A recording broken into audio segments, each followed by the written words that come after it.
Otsukare-sama, and welcome back to Backlog Reviews with Trey Dono, aka Dreadlock Senpai.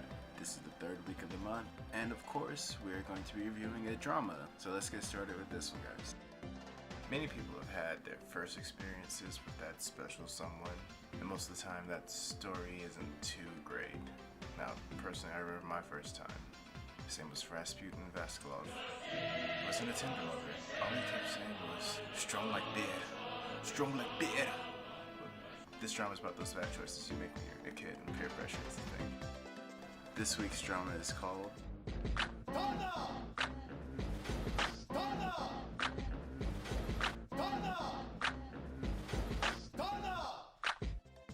Now, the main characters are a group of 4 guys. They live on the same street, and did I say 4 guys? I actually meant 4. First we have Shohei Asai, aka Sho-chan.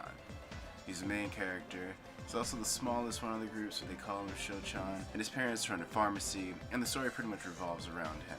The second character is Koji Nami, and everyone calls him Kokun. He's really good at soccer. He's like super passionate and aggressive about it. Girls like him the most because he is the most handsome one in the group, but the reason why he's a dote is because he spurgs out when he tries to talk to girls. And his father is the chairman of the neighborhood block.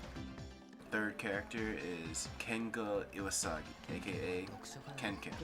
He lives with his single mom, who runs the Love Hotel. Now that normally would make someone super duper popular with girls, but he does have a girlfriend. He's the only one to have one, but she's always too busy to even kiss him.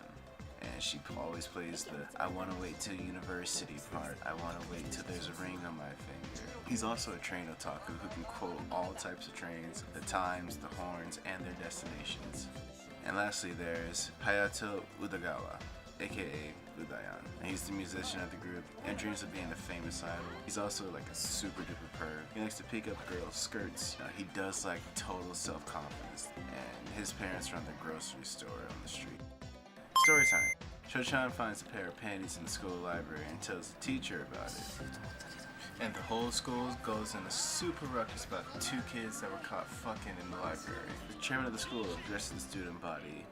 The couple that was found are escorted out of school. And the 4 Amazons find our protagonist, and by informing them that people have been screwing in the school way before they started, quickly beat them up and dispatch them. And that Sho-chan just screwed it all up for everyone. And the group finds out that they're the only 4 virgins left in the school. Naturally, they want to get rid of this disease before the end of the year, so they all kind of individually make good plans to get rid of it. Until Udayan insists they join a pact to preserve their virginity until they get married, lest they be sullied. Sho-chan has no intentions of this and plans on confessing one of his teachers, who's only a couple years his senior. As he begins to plan this out, a very homely and nerdy girl comes up to Sho-chan, gives him a big hug, claiming to be one of his childhood friends, Chie-chan, that she's so happy to be back in town. And also Sho-chan's parents agreed to let her move in, so things are super duper complicated. As their parents find out this plan that they have on making a job in the community, keep their children pure. Okay, now what I've told you so far are the really basic elements of the plot. It gets so much deeper when you're just starting to figure out how Sho-chan reacts to the teacher, if she actually reciprocates his affection for him, the many different characters that are in the story that are involved. And there's also like a sense of like mystery to it all. Like, what is Chie-chan doing there? She doesn't go to school there. She moved away like years ago, back when they were still in grade school. Now that they're in high school, it's just kind of really seems out of place. There's the whole plot of like how many times are they actually gonna try to lose their virginity, and it's very complicated because it's not just one time they try multiple times, and it just gets crazier and more extravagant at each try.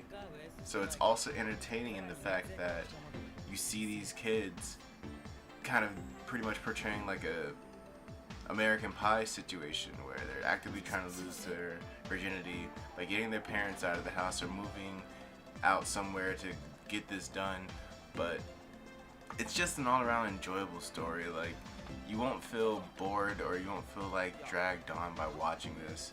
which is very important when it comes to live action things, because for me, with anything live action, it just really feels like I'm just dragging my feet through it. Okay, I just gotta get to the end of it. I just gotta get to it. But this one I actually really enjoyed. I kind of sat down and just watched the whole thing through, and this was recommended to me by one of my friends. So I think the story is really enjoyable. It has a really homey feel to it, almost kind of like an after-school special. So it's nothing too out of the normal. The drama is about 12 hours long. Each episode is 1 hour. So I wouldn't recommend trying to marathon that, because you will get burned out pretty easily. But I do recommend this as like your first drama if you're going to watch something. Granted, it is kind of old, being made in like 2003, but that doesn't take away from it.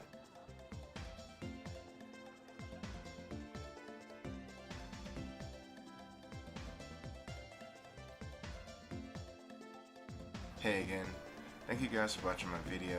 I really appreciate the feedback I've been getting so far, and I just want to let you know that it's just really great to just make these things for you guys.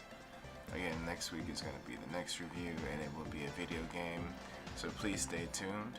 And if you like my reviews, subscribe to my channel. Also, if you haven't already, follow me on Twitter or Facebook. It's to-reyy, aka Dreadlock Senpai, and I'll see you guys soon.